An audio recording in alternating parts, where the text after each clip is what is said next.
ఏంటే మీ ఇద్దరి మధ్య మళ్ళీ అంతా ఓకే అవుతున్నట్టుంది. అరే అదేం లేదు, వీఆర్ జస్ట్ బీయింగ్ నార్మల్ అంతే. నువ్వు నార్మల్ అన్నప్పుడే నాకెందుకో అబ్నార్మల్ అనిపిస్తుంది. అరే అదేం లేదంటున్నా కదా. అవునా, మరి నాకెందుకు మళ్ళీ మీరిద్దరు లవ్లో పడతారనిపిస్తుంది. చచా, వాడికి మళ్ళీ నన్ను లవ్ చేసేంత సీన్ లేదులే కానీ నువ్వు లైట్ తీసుకో. సరే చూద్దాం.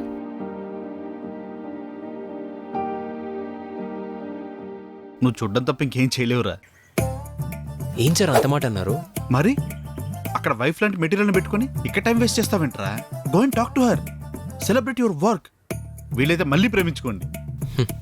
సార్ టూ మచ్ చేస్తున్నారు సార్. అమ్మాయి సార్, ఇంత దూరం ఉంటే అంత మంచిది. ఒక్కసారి ప్రేమించినందుకే చుక్కలు కనపడ్డాయి. మరి మళ్ళీ మళ్ళీ ప్రేమిస్తే ఇంకా గ్యాలక్సీనో మిల్కీవేనో.